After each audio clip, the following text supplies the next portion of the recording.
Yo, what it do? It's your boy, Professor G. Mark Gray, and the Barbershop is open. It is OG Sports Radio. You know, that's spot in cyberspace or in terrestrial radio or online, or better yet, download the app.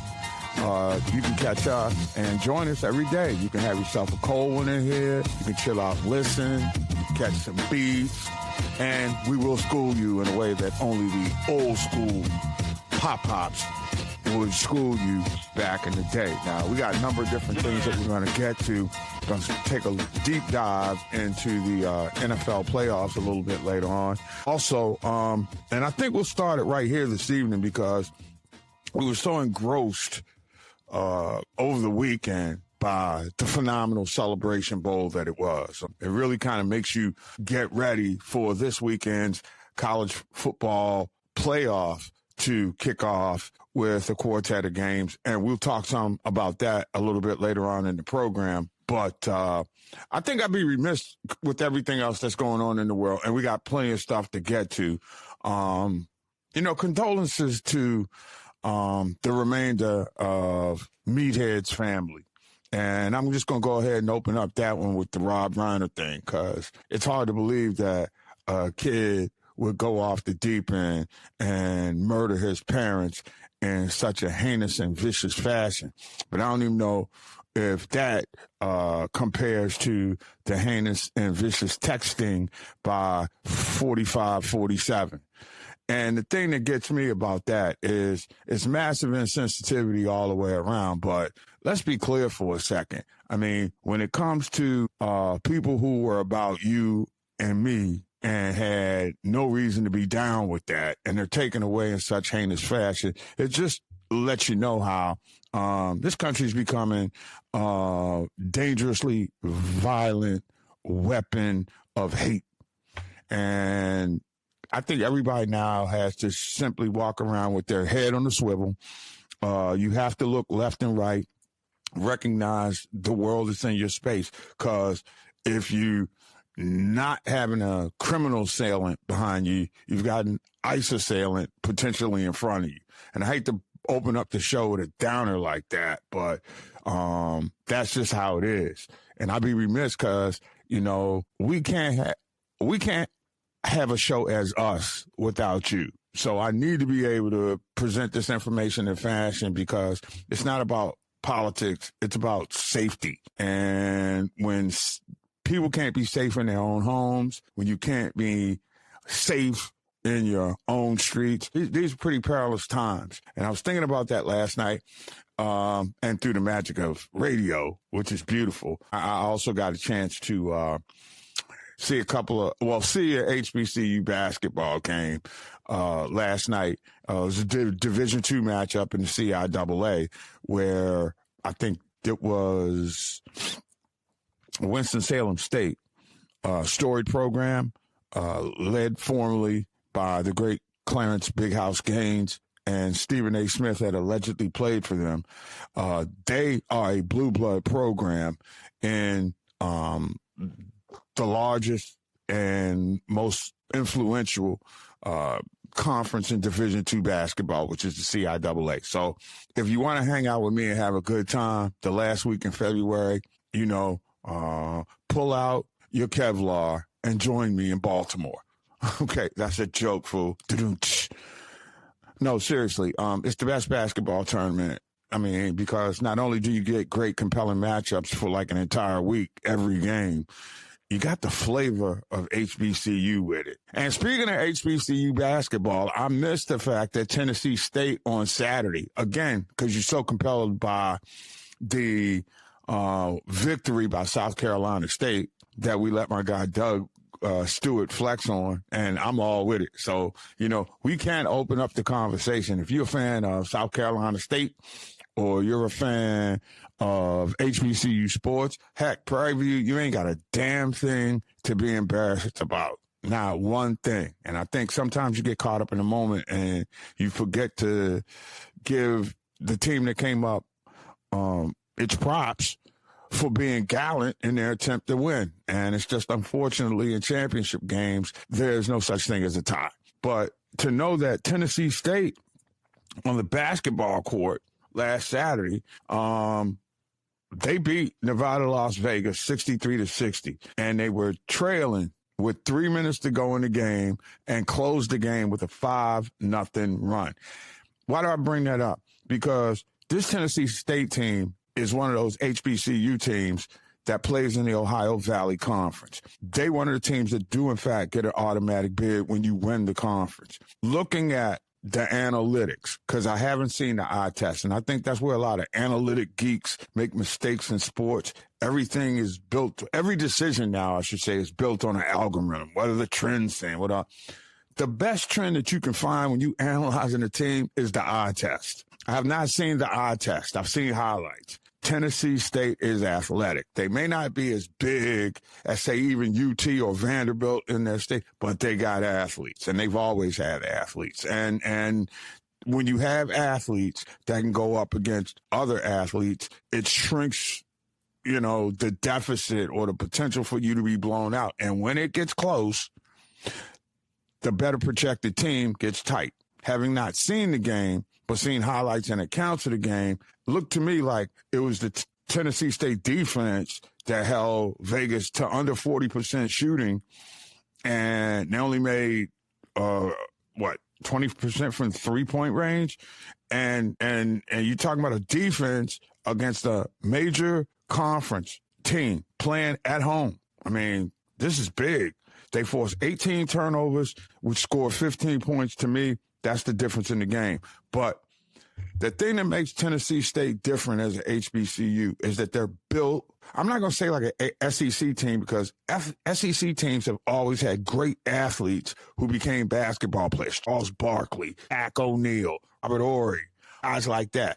They were athletes who became great basketball players. I can't speak to Tennessee State's athleticism with an eye test, but when you out-rebound a school who's from, I believe, the WAC, the Western Athletic Conference, 39-36, and you get 13 offensive boards leading to 16 second chance points, you pretty much, with all due respect, kick some ass. Vegas had a 9-point lead in that first half. They led by 4 in the second. Tennessee State had runs of 7-0 and 9-0 in the second half, and they took the lead and played from out in front and in control. Moral to that story right now, boys and girls, keep your eye on Tennessee State, not only in the Ohio Valley Conference, but if they get into that, early in the week game, I forgot what they call the first 4 or whatever, I think they can win a game.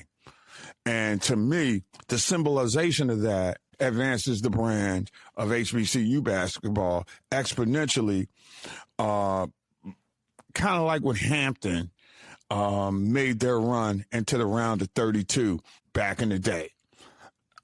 And when Coppin State, I want to say Coppin State, well, it was Southern that beat Georgia Tech with the Avery Johnson and the boys. And I forgot who Coppin clipped in the first round tournament of the tournament. But when you see something like this and you understand how guys are transferring and foreign players are now getting a vibe, that foreign player aspect, I might add, when it comes to HBCU basketball, is something we got to be mindful of that's jumping off. Because if you were with us a couple of weeks ago when the CEO of HBCU Go TV, Curtis Simons, was on as we were live from the Blake Bozeman game, and he told me he spent some time overseas, and the one thing that the United States has been secretly exporting and they didn't even know about, HBCU culture. And there were a couple of guys that I witnessed in person last night who played for Lincoln University, a Division II school, an HBCU blue blood in their own right. Let's get it clear. And they knocked off a bigger blue blood in Winston-Salem State. Julius Hodge happens to be the coach of said Winston-Salem State team. Julius Hodge was an all-ACC performer, played 10 years in the NBA with the Denver Nuggets. And the demeanor that Julius Hodge has on the sidelines is the demeanor of a guy that, I hate to be rushing him away from your CIAA, Julius Hodge is not going to be long at Lincoln U. I think he could probably win a championship within the next 2 years, looking at the way that his roster is constructed. But remember the name Julius Hodge. Folks who are North Carolina State Wolfpack fans remember the up and downs that he had before he became a senior, and was really a consistent performer, which led to his NBA career. Now, I look at the way that he has his team organized. They don't have a great deal of resources, but the resources that he has, he's been creative enough to use them and teach NBA principles to intelligent Black American kids who know how to play. So I'm going to tell you, they say that the rising tide can lift all ships. And what I've seen in the insulated crucible of HBCU sports, this was a seismically shifting weekend between the tremendous football game in Atlanta for a national championship. On the same day, Tennessee State and HBCU knocks off UNLV in Vegas. And then in a big conference matchup, not quite an upstart like Lincoln, who has a CIAA championship within the last 3 years. I think it was 2002. And I call the game, but you call so many games, they all run together after a while. But I do believe that they were blue blood a couple of years ago, and they cut down the nets on the women's side. It definitely might be time on the men's side. And you can see a lot of those games on HBCU Go. And remember, we got to support the Black press, Black entertainment portals.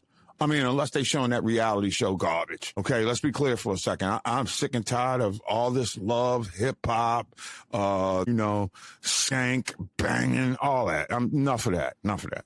But this.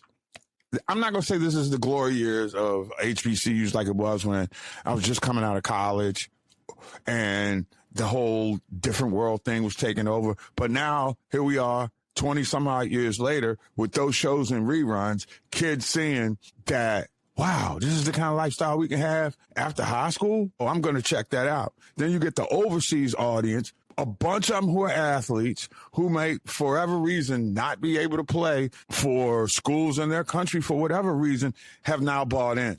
And I think the pipeline, certainly as it relates to basketball in Black colleges, is going to be overseas. And remember, the NBA has that pipeline too. And I can see in the future that portal, which is producing those NBA players and the stars who train over in Europe and then come over and want to go to Duke, right? And then they get to Durham and they step on North Carolina Central's campus, and they may want to transfer. So, again, people often don't believe that I can see things out and project them big picture. I don't know when it's going to happen, but I know that it is. Okay, so trust me on this one. The success of HBCU basketball teams and the fact that they can recruit high-end caliber players that may only be there for 2 years and then hit the portal to make their money, but that doesn't mean they can't make runs deeper into the Division II tournament and bring more shine to the game. The biggest shine would happen if they could get a team like Coppin or Southern to pull off a W against the PWI, but that's a topic for another show. It's your boy, Professor G, the Sports OG. It's OG Sports Rap on the network. Parents, tired of conversations that go nowhere? How was your day? Fun. With conversation starters from parenting.org, you can turn fine into fun. What was the funniest thing that happened today? I was sitting next to Piper at lunch, and she had this, chicken fish patty thing. Text CONVO to 51550 for weekly conversation starters, from silly to serious. And connect more with parenting.org from Boys Town. And what it do? We continue in the sports barbershop. It's OG Sports Radio here on the network. I am Professor G. Mark Gray. Thanks for hanging out with us. We've got that scintillating, riveting, and compelling NBA matchup this evening as the championship of all championships is being contested right now. New York Knicks and San Antonio Spurs facing off right now in the NBA Cup final in Vegas. We'll recap that one totally. I don't want to give any of the stories since I know everybody's sitting on their edge waiting to see who's going to win the fake championship cup. I mean, come on, man. You know, if your championship is so long and it's on a streaming service, I got to wonder just how legit it is. I mean, come on, man. Look, you had us buying into all this nonsense with the NBA Cup, and you think that this game is worth finding on a streaming device? Hell no, it's not. Come on, man. I mean, normally you can have your TV set up. You could be watching. You could be watching it on computer. I suppose I could be streaming it right now. But come on, man. Really? Who are you all kidding? This is some convoluted Toys R Us. Give you a trophy and some extra loot for playing games that are more meaningful, if you will, but so contrived, man. Oh, Jesus. Now again, you know, teams that wins the night will get a new trophy. I think it'll be if OKC wins, which is something I would expect them to do, even though this is a neutral court. Oklahoma City's the better team, and I'm a Knicks fan. And I can't even get but so excited about it. Great. You made it to the fake championship cup finals. Woo-hoo! It would be a big thing for Oklahoma City to win because they would probably be the first time any team has the NBA championship trophy, the Larry O'Brien trophy, and have the NBA Cup.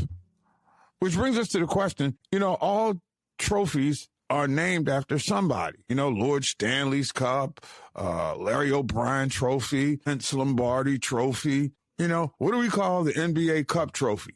You know, cup of soup? Cup of something else that starts with S? I mean, what?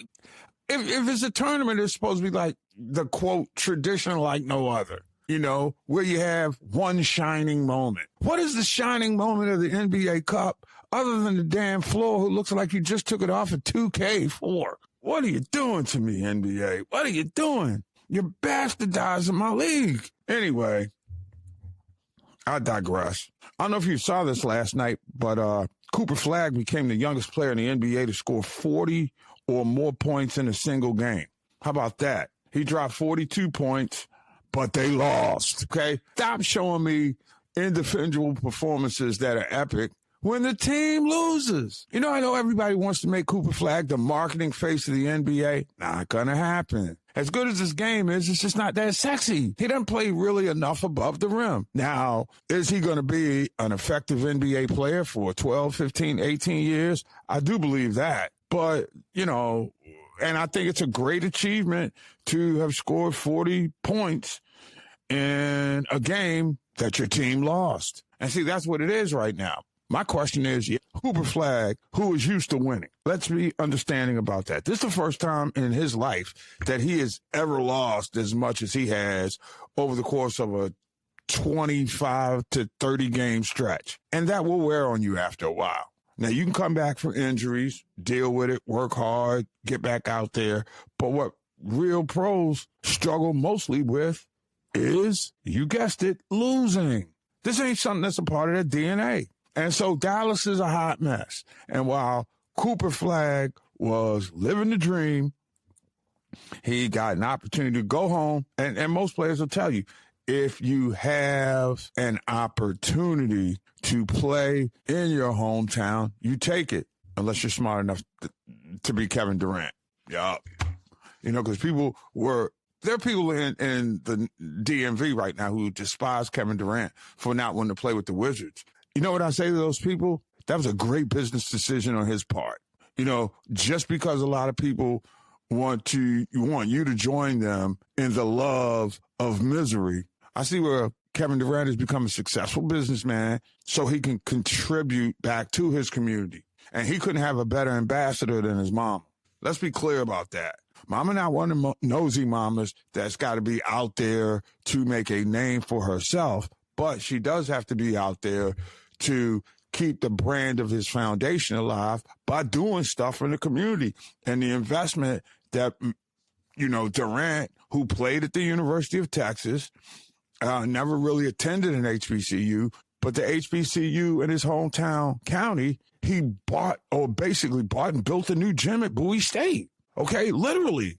They went from something just beyond a high school gym to a state-of-the-art basketball arena, thanks to the benevolence of KD.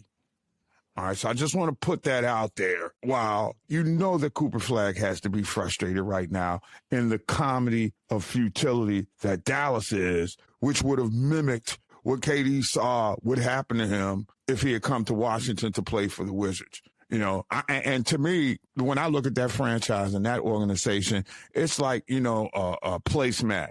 It's just sitting there. Other teams come and they put their whole plate on them. They eat. They might have a second helping, stick around for dessert, and then they get out. That's right. You ever heard the term just desserts? Well, that's the Wizards, boys and girls. The only reason you go down to watch the Wizards is to see the other team.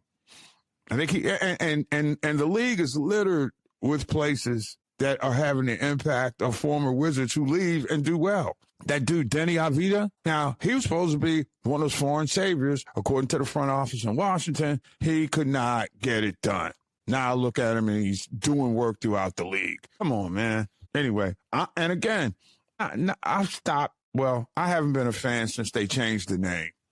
You know, I'm sorry. You know, names of pro franchises in the DMV change like Elizabeth Taylor's did back in the day. I mean, just think about it. The baseball franchise started as the Senators, and now they're known in their second iteration after they were the Expos in Montreal as the Washington Nationals. I kind of thought that it would have been cool to bring Senators back, but that's just me. Nationals, that sound like people that cause trouble. You know, that sound like the dissidents that's trying to burn down stuff.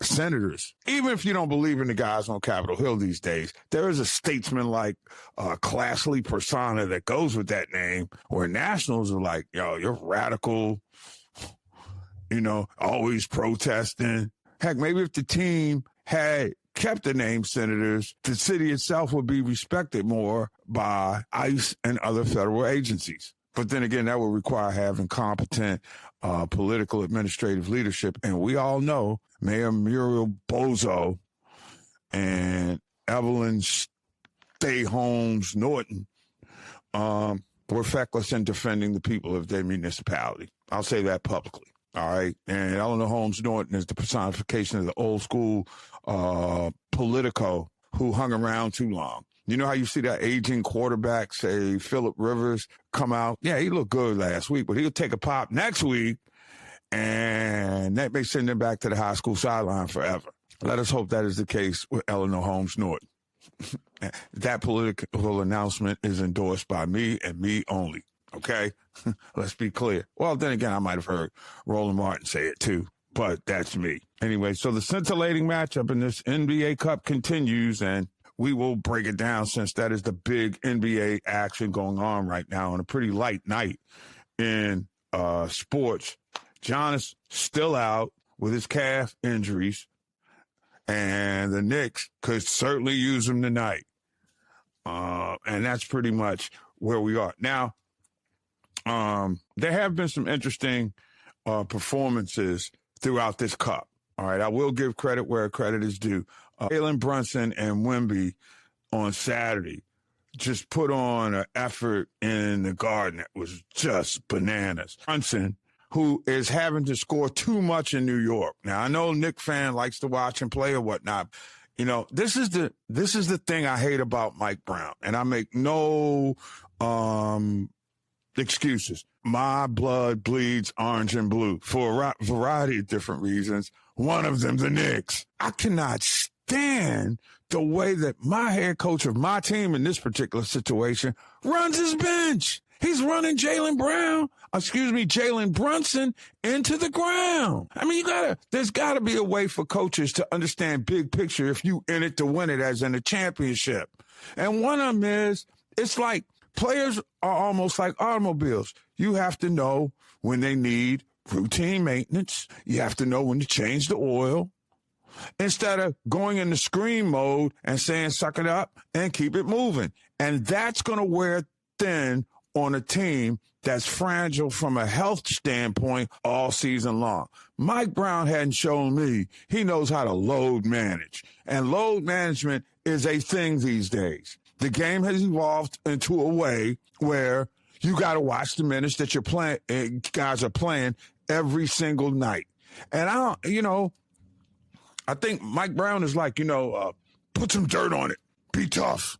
Suck it up. The human body ain't made to get down like that, okay? Let's be clear.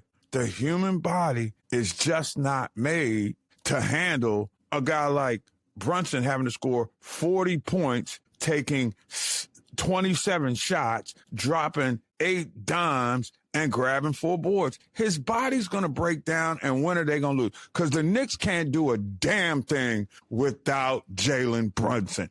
That is the straw that stirs the drink in Manhattan right now. Now, if they can do some roster manipulation and get Giannis is healthy, that may change the dynamic altogether. But the bottom line is the Knicks, all right, are in a conundrum with how they use their point guard, who happens to be their best player, though undersized. It's mind-boggling to me to watch them every single day, and everybody's over there coaching with a scowl on their face, mad at the world. And to me, I don't see where Mike Brown gets that much credibility as a leader of a championship caliber team. So 2 teams we've talked about have front offices that are a hot mess. Dallas is probably going to be back in the lottery again this year, and hopefully Cooper Flagg doesn't have some kind of massive injury that derails his career, but it could happen because of load management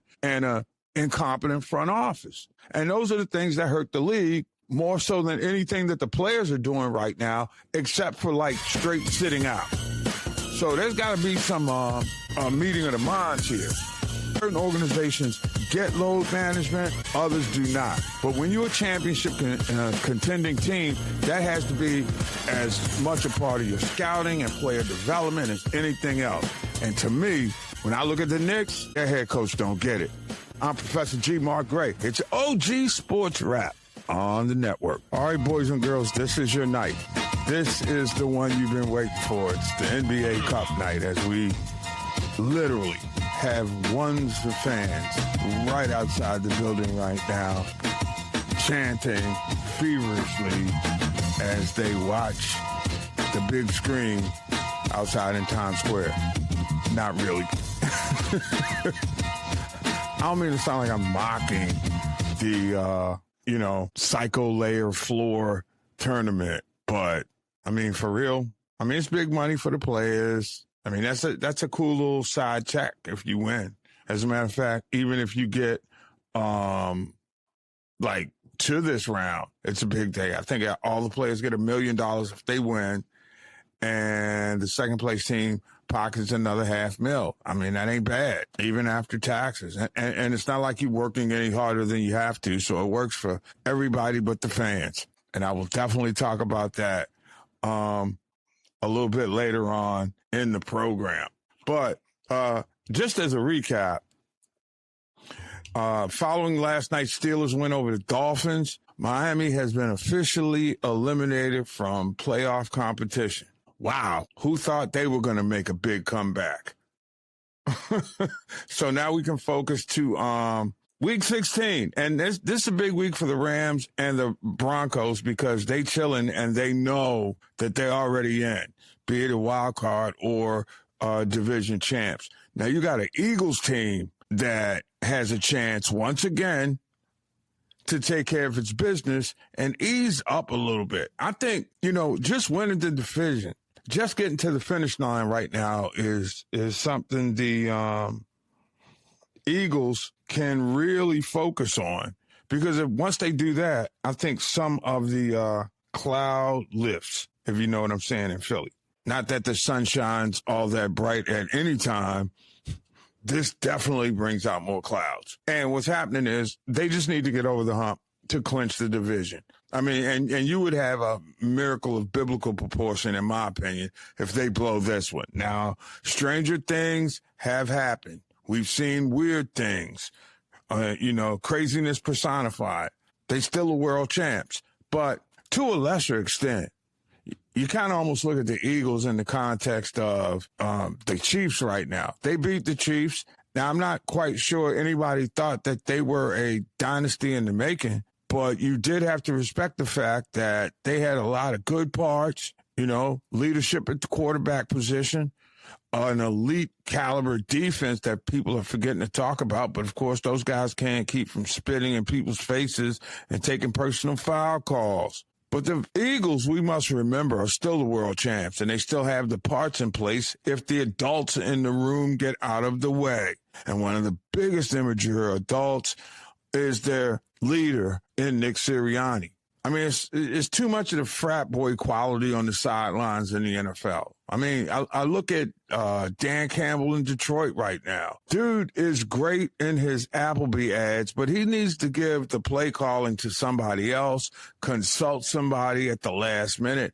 I don't know how you work it out to get somebody on offense who can call plays and that will finally put Jared Goff in a position and the weapons that he has on offense to work in a structured way that they take care of all the skill sets, in a way that they scheme game plans to put players in position to win, game plans where you got quicker reads. You want to get some of those Jamar Gibbs type players in space, and Dan Campbell ain't doing that. I mean, we all like DC. I mean, he's everybody's man coach, but he ain't every coach's offensive coordinator. And ever since he's taken over, now remember, this is a collaborative effort, his words, and it worked for one game. The collab ain't working. Now, I don't know who's the official play caller. I don't know who makes the final call. It must be on the head coach, but his calls ain't working. They just aren't. And I find myself wondering why this man can't figure out his offense, and it's his offense that he's holding back. And as much as, again, as we enjoy him in his Applebee's commercials, maybe he needs to throw back some of those platters and put down the coaching card, because you can look all up and down at the inefficiency of the offense, and it comes back to when he started calling plays. I mean, there's bad communication on the offensive line. Defensive linemen are in the backfield like they're running backs, and that's a bad thing. You've got false starts. And then, now I will say this. The offense needs some balance in the passing game and the run game. And Amon-Ra St. Brown, and, it's putting a lot of pressure on Goff and his receivers. And when you got predictable play calling and healthy playmakers being shut down, I mean, that's a recipe for disaster. And I don't know how you fix that until you probably get to the end of the season.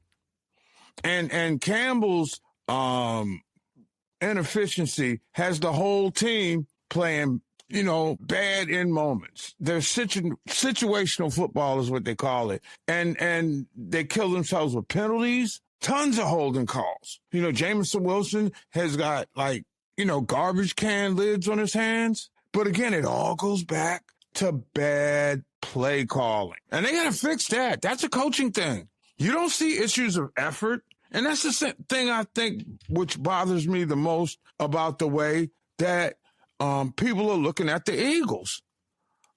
I think that sometimes you have coaches that won't let well enough alone. Everybody has to tweak when you have a season like the Eagles did last year. But remember, you tweak when you're world champions. You don't change altogether. You don't bow to what local media is telling you.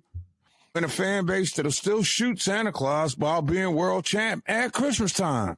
Rudolph got to wear Kevlar when he's delivering gifts to Philly, especially to those fans. So I just am mystified about how two teams that should be on a collision course for the Super Bowl, the Eagles and the Lions, find themselves like rudderless boats. I mean, really, offensively, how did that happen? Especially when the NFC is open to win. That's crazy. And Dallas is lurking. I still don't think they'll finish well. I don't think that. I mean, you do have Washington on the schedule, and you got to put that in as a dub. Paps. Now, I will say this. That was a spirited effort, but, of course, they beat the Giants on Sunday. Heck, I could get 12 high school kids these days to beat them. Oops, sorry. I would never take a shot at the NFC's worst team in the biggest market. And they just don't get the attention that Dallas does. But at least Dallas hovers. You know, they at least give you some something to talk about while they're going through another demise, right? And it's on the field related because they're getting so close. The Giants, by the time you get to Halloween, are on the clock for next year. And that's just how it rolls. So it's interesting in the midst of our transition, our NFL transition, and we are going through an NFL transition. Okay, let's be clear about a few things. Detroit's one of those teams that should be moving forward, but they got to start using David Montgomery a lot more. And now that the league has seen what Detroit does, how do they pivot offensively? Because they got a great defense, but it's not necessarily a big play defense. You know, it wears you out in downs. I don't think if they fall down, they oftentimes are going to, make a big defensive play to take away the football and give you another drive. But they got to fix the offense. And the offenses in Philly and Detroit are struggling, and I'll be damned if I can figure out why. Even with injuries, they're serviceable enough players around. But in the case of Detroit and Philly, I think, I think the coaching staffs are getting in the way. And how Nick Sirianni could let his team get away from him. He has the locker room. He has the Lombardi Trophy right now. Anything. And I would tend to believe that Philly's not the type of team character-wise. And I haven't been in that locker room, but I'm pretty sure that there are players in there, I would say N'Kobe Dean, I would say Hurts, Vontae Adams, somebody's in there, right, who can communicate what it means to tune out the noise and be great again, because they were great last year. I can't believe that the team's letting up. I know that they're not 100% healthy, but nobody is at the end of the season. But the confounded ridiculousness, both in Philly and Detroit, for two separate reasons. One, Detroit has nobody who knows how to call plays. And Dan Campbell can't call plays and manage the sidelines.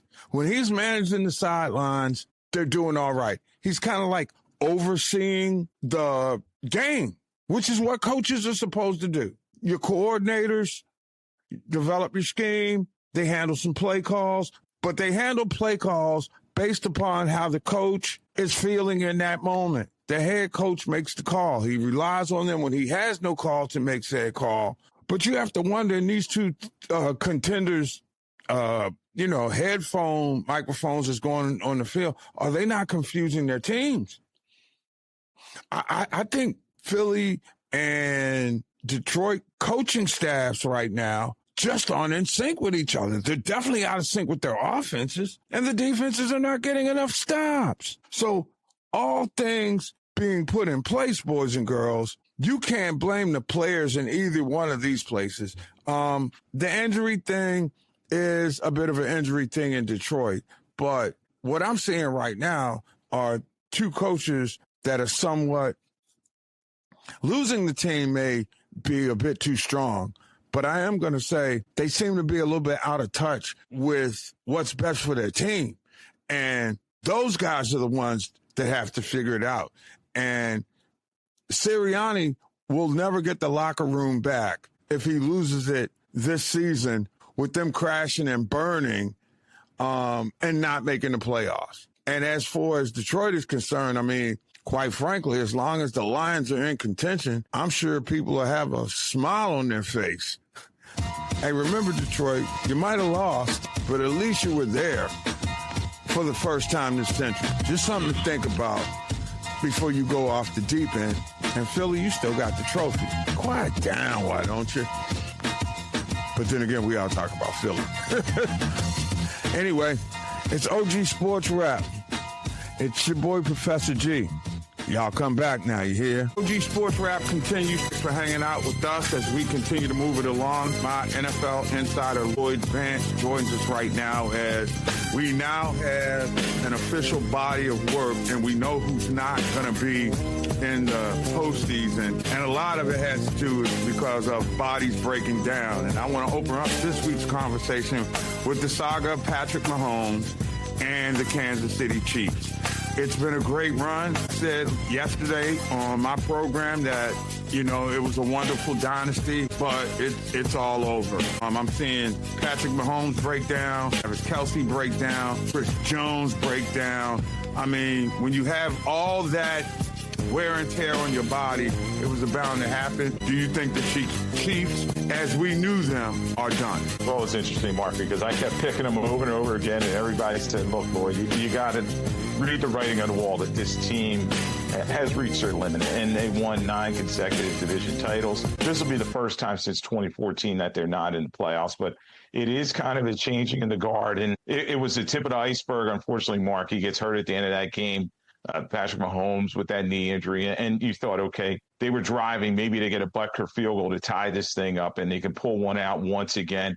But this season's just been a disaster in terms of these one-score games. Last year, I think they won 11 straight of those, and they just always found a way. But this season, what has gone wrong is going to go wrong for the Chiefs. And yes, you start looking at this roster in terms of what Brett Veach and Andy Reid are going to have to do. They have a lot of retooling to do, and particularly the offensive line is just – that's been the biggest problem of Mahomes kind of running for his life, and they have no running game with Pacheco, and it's just been a mismatch of parts all season. So I think in the end, yes, they're going to have to rebuild this thing, and Patrick Mahomes is going to be interesting to see how he attacks his rehab and if Kelce wants to come back to be with Mahomes, but I think he should probably retire. So are you sensing that Kansas City is in retool mode or rebound mode as they approach next season?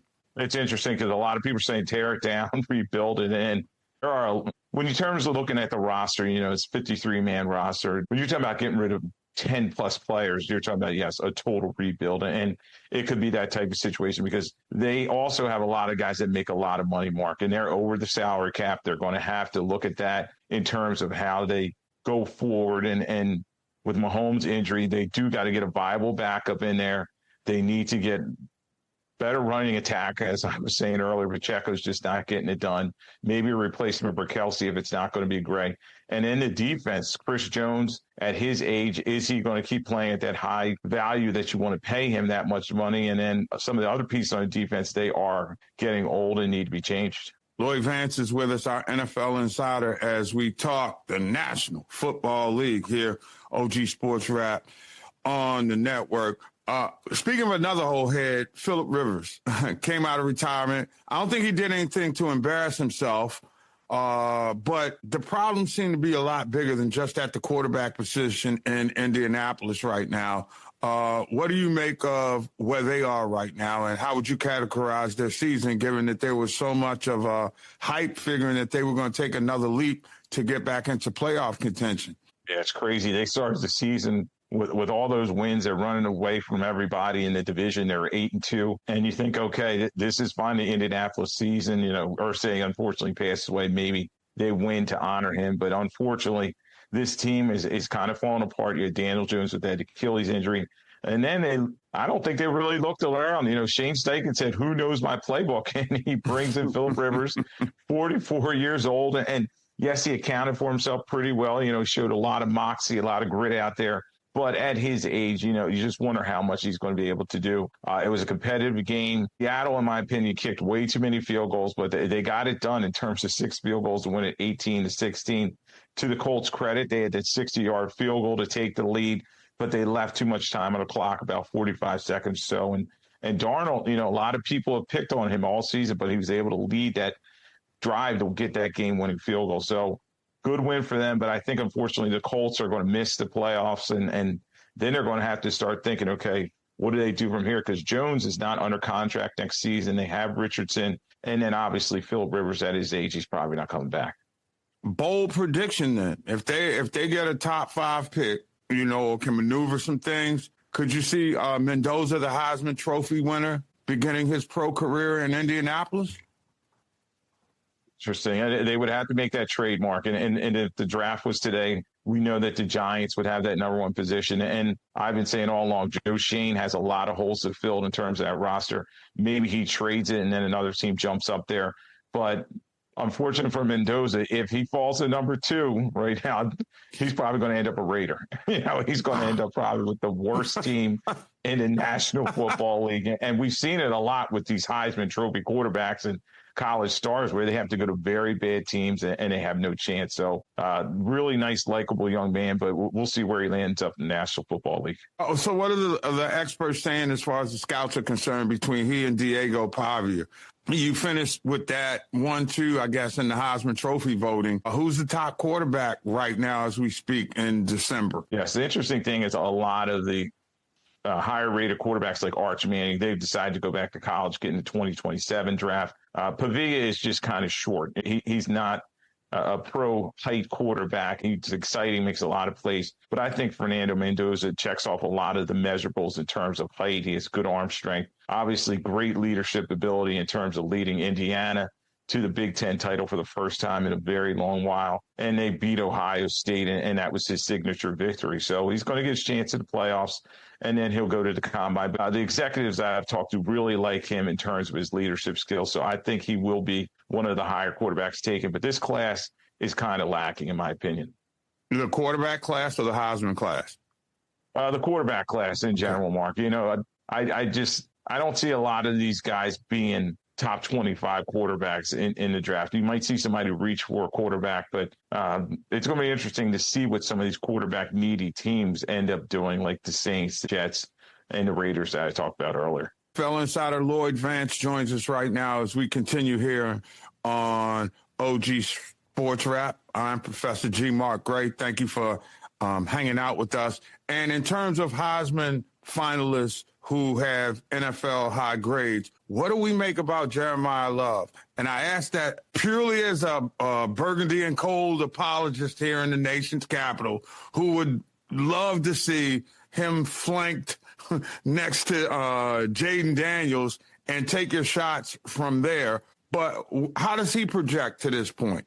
Everybody's extremely excited about Love coming out of Notre Dame, Mark. He has great cutback ability. He can run inside, he can run outside. He's a dynamic player. He can catch the football. So reminds me a lot of like Bijan Robinson coming out of Texas, and now he's with the Falcons doing so well, that dual threat ability. And I think teams are definitely going to take a look at him. And a lot of teams were saying in the past, don't take a running back that high, but we've seen Ezekiel Elliott go that high, Ashton Genty recently with the Raiders, and then Saquon Barkley with the Giants. So he's going to get his chance, and I definitely think he's going to be a top 10 pick. One of these teams that might say, okay, they have a good defense, but bring a good quality running back in there. It might be a chance for them. Maybe the Saints. Look at the Saints. Kamar's probably at advanced age, and they probably need it back. So, but I think he's going to light up at the combine, and then next thing you know, he'll be a top 10 pick. All right. Now, as we continue to move it along, I want to talk about some of the division races right now, especially after last week when you've had the Seahawks and the 49ers both wins. They keep pace with the Rams at the top of the NFC West. Big matchup coming up between the Seahawks and the Rams. Would it be safe to say that that's an elimination game for the playoffs, or do you think that the NFC West could get 2 bids in to the NFL's postseason tournament? I actually think they're going to get 3. You know, you got San Francisco 49ers on the side, and I think this is a seeding type game. But I think it's a bigger statement game for the Los Angeles Rams. Everybody had put them as the prohibitive number 1, and they went to Carolina and played so bad, but they've kind of picked it up recently and won a couple games straight. And you know, they're going to measure themselves against the Seattle Seahawks. I just talked about Seahawks against the Colts. Their defense, a lot of people are not talking about what McDonald has built there in terms of that defense. You know, Ernest Jones, the 4th in the middle, and then you have Leonard Williams up front, Greek Williams, and that defense is playing extremely well. As long as Darnold can protect the football, they have that 2-headed monster in the backfield, and then you have JSN at the receiver position playing extremely well. So interested in this matchup Thursday night and been back and forth. You know, I won't give you a pick, but I think I'm going to go with Seattle. You know, I think it's going to be Seattle at home, and this is their opportunity to prove, okay, they have the same record. They can jump up in the NFC rankings. And it's crazy how tightly, you know, this race is in the NFC. And we'll see how kind of the seeding shakes out. But I think we know pretty much who the teams are going to be. Okay, so let's jump to the East Division, then in the AFC. Buffalo's win over New England was huge because the Patriots could have clinched the AFC East title. Now the Bills are within a game of the division lead. How important is it for either of those teams to have home field advantage getting into the tournament? I think it's more important for the New England Patriots because they're a younger team. They have Drake May at the quarterback position. He plays pretty well at home, and then they have that running backs going there. But it's interesting. I think the Bills may have to go on the road, and they have that veteran leadership that they could really start pushing forward. We saw the last couple of years that they made a playoff push at the end of the season. You know, 2023, they had a 5-game winning streak going into the playoffs. And Sean McDermott seems to be hitting on all the right keys. Yes, they were behind in the game. It was, 21-7 at a certain point, and they just put their heads down and went to work. And then, you know, New England, being a young team, they kind of coasted, and next thing you know, the Bills took advantage of it. So huge game coming up for the New England Patriots against the Ravens, who are really desperate. And then you have Buffalo. They're going to finish with Cleveland. That's probably winnable. They have the Eagles. We're not sure what the Eagles bring to the table, and then the Jets. So their schedule is kind of favorable. And if the Patriots slip up, they can go by them and get that higher seed. You mentioned Baltimore, who got a big win last weekend. You know, not exactly beating a juggernaut. That's the Bengals. But when the team is down, you're supposed to maul them. And they handle their business. What do you make of the Ravens right now? Ravens in a unique position. They got a big home game coming up this weekend. They fighting still for the North Division title? I mean, it's an interesting, that right now to me seems to be the most interesting division race left to be played out. What do you make of that division? This division's interesting because the Ravens are hoping that the Steelers kind of stay the course and they can set everything up in terms of the Week 18. They're going to play at Pittsburgh, and that could be for all the marbles. Now, we're going to see how the Ravens do. You know, they have the Patriots, they're at Green Bay, and then at Pittsburgh. So their down the stretch schedule is tough, but they got to prove their mettle. I still don't think Lamar Jackson is totally 100%, and that offensive line is not doing a good job protecting him, Mark. He's going to be sacked almost 50 times this season, and you know, he's taken a lot of hits, and then other than Zay Flowers, they don't have a lot of playmakers. The defense has stepped up recently. That pick 6 by Van Noy where he handed off to Gilman, that was huge in this last game. So very interesting race. Steelers hold serve. You know, they win in against Miami, knock them out in the cold, and it's going to be tough to catch the Steelers because the Steelers, they have Miami, they have at Detroit, at Cleveland, and then that Baltimore game. So I think a lot of Ravens fans are looking at, okay, the Steelers losing at Detroit, and that'll set up that big matchup coming up Week 18. Lloyd Vance, my NFL insider. Bro, I thank you as always, and I look forward to do it again next week. All right, Mark, thanks for having me on. Hey, we got more of what you came here for on the other side as OG Sports Rap continues on the network. We rock on. It is Professor G. It is OG Sports Rap. Now, you better get it in, folks, because we're going to be turning the lights off in a few, so you might want to head over for that. next to last call, so to speak. Glad to have you along for the ride, as always. Somebody want to tell me whatever happened to the days of good old-fashioned sportsmanship? I mean, you give it 150, 200%, you come up a little short, but you still shake the opposition's hand. If you were to, say, go to New York, and you're amongst a quartet of players who were brought to the Big Apple to celebrate their finest seasons of a lifetime. You're at the Heisman Trophy Award. And while everybody wants to hear their name called so that they can raise that heavy-ass trophy, and it is a chore, let's be clear about something. You never, ever, ever throw up a verbal middle finger at the Heisman voters, the Heisman Trust, the Heisman Club. You just can't do it. And in this particular case, you know how we like to always hear about, or we don't really hear about black-on-black crime. Incidents where two people from our African-American community have a beef and they settle it in ways that sometimes get violent. Now, I'm not going to say that what Vanderbilt quarterback Diego Pavia said was violent, but it certainly was reckless. It definitely was classless, and it really left a stain on the Heisman Trophy this year. And what's even more galling to me as a Black American, this was a moment for two Hispanic Americans to bask in the glow of a moment in time which makes them historic figures in their community. Now, I will say this, Fernando Mendoza did carry himself impeccably, but of course he won. He brought the same poise to the Heisman stage and all the other public events that we saw around him. I'll say media availabilities for those of you who are professional ilk. So he had done pretty much everything that he was supposed to do. They showed up, they talked, as was the case with Jeremiah Love and Julian Sayin, the quarterback at Ohio State. So they posed. But apparently when Pavia learned that Mendoza had become the first Hoosier quarterback to win the award in a blowout fashion, and I will say this, if you're feeling some type of way, before you write the post, read it over, proofread it, and think before you say it, because these days you can't apologize when your words are on blast in social media.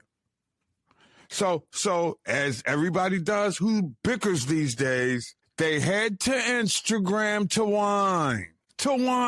In a moment of your life that doesn't come around for mere mortals, you're going to whine and whine because, okay, he got 1,435 points, which was second to Mendoza. Now, I'm not going to be the guy that sits here and can tell you what the formula is for the Heisman voting.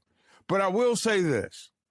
If you're nominated for the Heisman Trophy, you do not go to social media and drop F-bombs on the award and the event.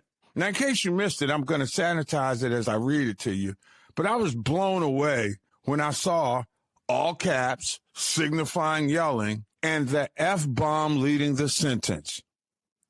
F-bomb all the voters, quote, but family for life. Now, that is crazy. Now, he also doubled down, and it should be noted that Pavia went to the same university, Vanderbilt, that Skip Bayless, facelift Skip, as I like to refer to him sometimes. He said, and I quote, he should have been basically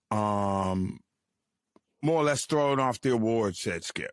He did believe that stating, his quarterback's argument and then kind of double down with it by taking a shot at, a 6-minute statement from a very happy guy in Mendoza. And all this hate, Vanderbilt, Hispanic on Hispanic, white guy defending one Hispanic at the expense of the other one who won. Everything that's wrong in society right now played out at the Heisman Trophy, which then forced Pavia to come out and apologize for his actions on Sunday. That's crazy, isn't it? And then he was photographed on Saturday night when he had a T-shirt on in a nightclub saying F-bomb Indiana. The layers of classness of Diego Pavia may serve well for social media posts. They do really good for me because they give me great topics to talk with reverence about on this here quality radio product, okay? But never before in the history of the award had we had a Hispanic player to win the Heisman Trophy. It can't be underscored enough that what we saw Saturday was cultural disrespect in another community. So with all due respect, and I know there are a lot of Hispanic people who, took offense or umbrage to what went down, but you need to speak up on that, okay? Because this is the kind of stuff that shows privilege from another generation of young future leaders of America, we hope.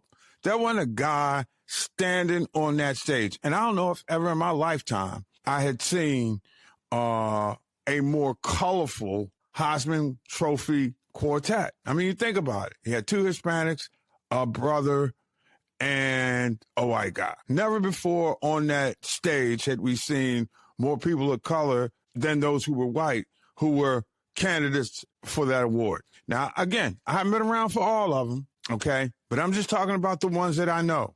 I can remember Archie Griffin winning. I can remember Tony Dorsett winning.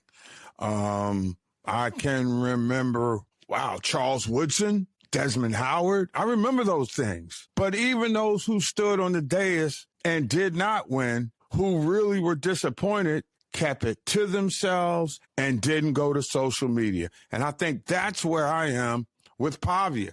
So if I look at this guy as an NFL prospect now, see, this is what he doesn't get, okay? After a prolific college football season and having a Vanderbilt mouthpiece to basically blow his cause, if you will, and I'm saying blow in terms of like you do with a balloon, this is absolutely ridiculous. I mean, this is just something that I don't know what kind of perks you could take away from somebody, but when you start throwing F-bombs at a university just because their player who has a heritage similar to yours, let's go there. This is a heritage that's similar to his. I think Pavia may be Mexican, and I forgot what Mendoza is, but they're still Hispanics under the one umbrella. Sorry. And you can't do your brothers like that. So if I'm looking at him as a scout, even if I'm a black scout or a black general manager, I got to wonder if this dude can go off in the Heisman Trophy like this, even before he's gotten paid, what's he going to do when he get a little money? Seriously, we ask that question of black American athletes all the time. The first thing that comes out of people's mouths, are you going to know how to act now you got that money, and what you going to do with it? I'm asking that question right now of Diego Pavia. I mean, are you going to be able to comport yourself? And let's be for real. Shedeur Sanders last year was not a nominee for a Heisman Trophy winner, but his teammate, Travis Hunter, won it. The point I'm trying to make is those two were black guys. They were close-knit. Shedeur could have felt some type of way after winning the Johnny Unitas Award, which goes to the nation's best quarterback. He could have been upset. People have forgotten him. But you know something? He didn't. So I'm going to be interested in seeing, quite frankly, the scrutiny of the NFL next year on Pavia. We know he's one of the top quarterbacks in the draft. We talked with Lloyd Vance earlier in the draft and this show, and both he and Mendoza could be top 5 picks. But when I go into making my decision as to who I put on my draft board, can I give the keys to my franchise to a guy who's going to act a fool at the biggest award ceremony in college sports? How can you be so tone deaf to put out a tweet expressing your being upset, but B, then going out and putting on a T-shirt in New York where people know you if you've just been on television, and you're going to have a F-bomb spelled out, all 4 letters, and then make reference to the school of the player who won the award ahead of you. I didn't see a red flag like that on Shedeur Sanders. And as a matter of fact, if Shedeur had been feeling some type of way while he was playing with Travis, he never, ever, ever let it show out. So all I'm saying is, if you can accuse Shedeur Sanders of not being a team player, if you can assume that he's an egomaniac and he had done nothing but be a flashy kid who was fortunate enough to have a Rolls Royce on campus and used to be iced out, but he didn't do anything that was ever embarrassing to the sport, to the program. And in his one shining moment, a moment that doesn't come along too often for players at Vanderbilt, this Hispanic football player chose to act a fool. And you can't scrutinize him enough. This is the proverbial black eye on himself, his institution. He made his family look bad. To me, he hurt his draft stock. I tell you what, after they're eliminated or after their bowl game, that dude better find himself a serious trainer, because he's going to have to ball out on his workout on campus. He's going to have to really do it big at the NFL Combine. And somebody's going to have to take him under their wing and teach him how to handle interviews. For real. Because if the dude is going to be that reckless during the Heisman Trophy ceremony, how reckless does he become when he signs his rookie deal and he gets his multi-million-dollar signing bonus? Just think about the layers to this in that one behavioral moment when you stand on the verge of becoming generationally wealthy and the face of an NFL franchise. And any time that somebody wants to bring up something about your discipline, they'll remember you from the 2025 Heisman Trophy ceremony. Not that you won, but that you acted a fool. What a disgrace. And again, hard to feel bad for you, because life is hard, and it's even harder when you're stupid. It's your boy, Professor G, the Sports OG. Hey, we coming back now. It's OG Sports Rap on the network. It is Professor G, and we are rounding third, tagging up, and heading for home.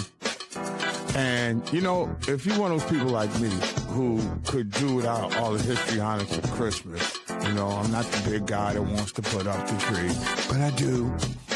Not the guy that wants to hang any garland, but I will.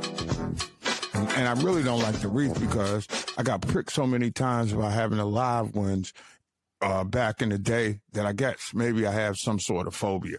But I will own mine, and that is good. But there's one thing that's gotten up under my skin most of all, is that so many people complain that there's so much advertising that comes out by like Labor Day so you can start your Christmas shopping. And while that might annoy a lot of people, it damn sure doesn't annoy me. Well, it doesn't make me happy. I'm just going to put it to you like that. How many Black Fridays do we have? Number one, unless you are Black American, because every Friday is then Black Friday. And as a matter of fact, it should be a holiday for us. We should be given the day off and free drinks at any bar in America. That's right. I said it just because we're Black. And y'all know by the end of a work week and Friday, we all need a drink. Hell, these days, the way supervisors are carrying in some places, you need a drink every night. But that's a topic for another show, and only do it responsibly when you have to do that.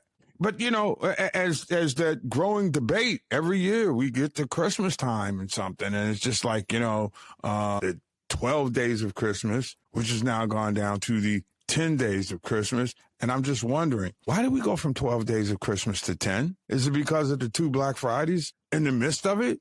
I mean, for real. And there's almost like some kind of sinister tone to it as well. Black Friday, spend all your money, chaos in grocery stores, chaos in department stores, chaos for real in toy stores. So to me, if I were putting a definition into, believe it or not, a dictionary, I would probably define it as too much damn shopping on Friday. And poor Friday just has to take a bad hit, the context of Black Friday. But how many do we really need? Couldn't we just have like a national day of shopping and call it Black Friday? Celebrate it like, I don't know, it's Labor Day or something.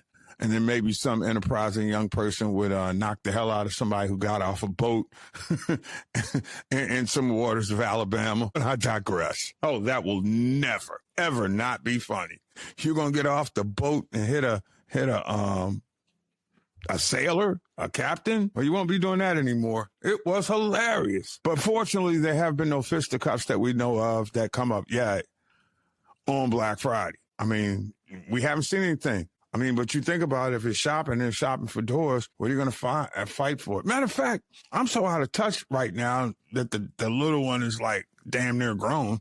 I haven't paid any attention to the toys. Although if I were going to satisfy a little habit, I don't want one of those gaming systems. I would like one of those little portable devices that you could carry with you so that when you're in environments that you don't want to talk to anybody without being rude, you can just be rude to yourself and keep your head in your game. Seriously, as I get older, it's like, you know, I'll park at the train station and ride to the ballpark to offset $50. For the record, they charge us reporters, some of us, ridiculous sums of money to park to cover the games, and then they get upset when we are talking about them. But again, that's how it goes down for real. So I'm going to put up a poll on social media at The Sports Groove, probably on either TikTok or Instagram, to gauge, you know, how we feel about this Black Friday thing and how many of them there are. You know, if you have, I think it would have a greater impact on me, but then what would the corporate people do that bombard, easy for me to say, your inbox with all kinds of stuff? I'm just saying. Now, I will admit, you know, as an online shopping individual, I have found some tremendous gifts on these multiple Black Friday sales. Ironically, I have never purchased on a Friday, which to me just blows away the whole credibility of the day. If you're selling Black Friday gears on Sunny Tuesday, why can't, you know, sales days be Sunny Fridays? I don't get it. I don't. It mystifies me. I'm one of those people that's not often mystified, but I am here in this case. Jeez. I guess the New York Knicks fan is kind of hoping for a victory over Oklahoma City in the finals of the NBA Cup. What a contrived event. I'm sorry. I try to get into it. I mean, but there's just something about stopping a game and giving a trophy, and you've only played about, 35 games? It just seems so disingenuous. And I'm pretty sure, now I will say this, the games have been well-played games. I just find myself oftentimes feeling as though I'm watching a game under some kind of psychedelic drug when I see the changing colors on the floor, and it's quite frankly frightening. Get rid of the changing floors, please. You know, there's some of us whose hearts can't take it at this age. Okay, and that's the OG in me. I mean, they trick them out. They get the flashing, man. I forgot the scene in the movie where people were jumping around on that Tom Hanks movie where he's jumping around and FAO Schwartz on the piano, having a great time. Yeah, that works maybe for the first half of the tournament. But when you get to the finals, I want a solid floor. It's bad enough you're not going to lay the finals on cable TV. Do you ever think that you would be in a point where you first paid your cable bill, right? That they would want to put like a tax on you by saying, yeah, we got this tournament and they've been playing it for the last month or 6 weeks. And now we get to the finals and you can't watch them on cable, something that you're already paying for. And don't hand me about the streaming services bundle because some people have it, some people don't. I don't understand how you grow your game by holding it hostage. This is, the part of the reason that there is no real buzz other than on the 4-letter network, who is the worldwide leader in bad NBA coverage. I'm just mystified at, the play is good. You got an extra $1 million or so on the line for each of the players to collect on the team. It's a big thing. It's a financial thing. That's why players are doing it. They're not doing it to grow the game. This is no longer like the dream team message. We'll come over to the Olympics. We'll kick your ass. You'll enjoy us kicking your ass. Then you'll come over here and your best stars will kick ours on the basketball court. Can you say Jokic? Can you say Luka? Can you say Giannis? Can you say Wemby? I get that, but we got these psychedelic drug floors and some kind of competition that really, at the end of the day, when people this evening get that trophy, you're like, really? I mean, I'm not that guy that's going to just arbitrarily give someone a side eye for accomplishing a championship. But in the world of contrived championships, what could be more contrived than the NBA in-season tournament and its semifinals and finals on streaming services? Now, you can watch your streaming services on TV, but how do you grow a brand when a lot of people who can barely afford to eat now, and who were your biggest fans, were banking on at least having just enough cable money so that they didn't have to purchase an app and they can't watch your games? That's not good for the game in America, y'all. Basically, you already got a bunch of selfish brats in the league who are more about endorsement deals and likes on social media than they are about being great. Some guys are predisposed to do whatever it takes. Kobe Bryant, Michael Jordan, Magic Johnson, Larry Bird. The great ones wanted to be great at the game at the peak of the time that they could play, but they also wanted to, make it better. And I'm not quite sure that this generation is doing it. And I'm sure as hell sure that the postseason tournament ain't growing a brand for people of my generation, I will say. Now, I'll be interested in seeing how the TV ratings work, and especially when you start breaking them down demographically. Because when you get to be my get off my lawn age, that psychedelic drug floor absolutely worries me. It does. After about 3 trips down the floor, I got to switch the channel to FBI just to get my focus back. And that's real. Or Law and Order, depending on what night it is. Those are my 2 TV food groups right there. All right. FBI, Law and Order, and sports. Sorry. I'm a dude. I eat red meat. I watch crime shows. And I don't want a psychedelic drug basketball floor. Okay? Please, Adam, if you can do anything for me, can we get rid of the floor?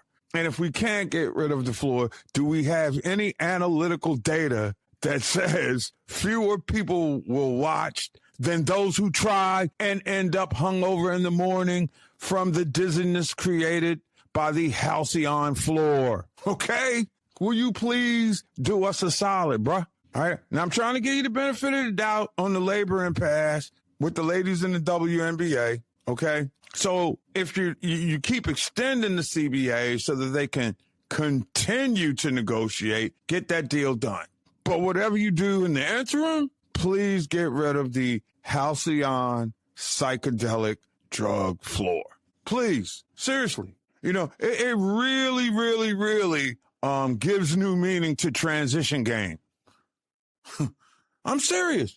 Because if you stare too long at your television set, you'll be transitioning into heaven. For real. There are 1,000,001 innovations that have come with the NBA that I like. The 3-point shot is phenomenal. I don't care. So what? The peers will say, the game is too far away from the rim. People want to see dunks. I guarantee you people don't want to see Steph Curry dunk. They want him to use his handles, step back from the outside, and drop a 3. He's made it a thing. So stop it with that. Heck, the game is moving away from the paint. I get what you figure. You string me out on these halcyon floors and I'm going to be coming back like, Pookie in New Jack City. You remember Chris Rock's character? Johnny, they gotta kill me.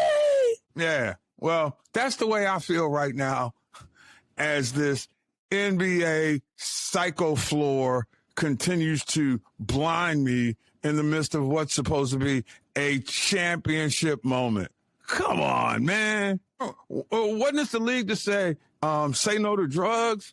And it's almost like you trying to get me looped as I'm watching the game to fall for the bad calls? Nah, it's just not working, guys. Just not working. Can we get rid of the electrolyte floors? This ain't Studio 54. All right, this ain't Zanzibar. It's the freaking NBA Cup with cycle floors. Come on, man. That's gonna do it for me, Professor G. Thanks for hanging out with us. As always, we back here in roughly 22 hours to do it again. But right now, down go the shades. Last call is over. I don't know where you're going, but you got to get back out of here. But I hope you're back tomorrow for OG Sports Rap on the network.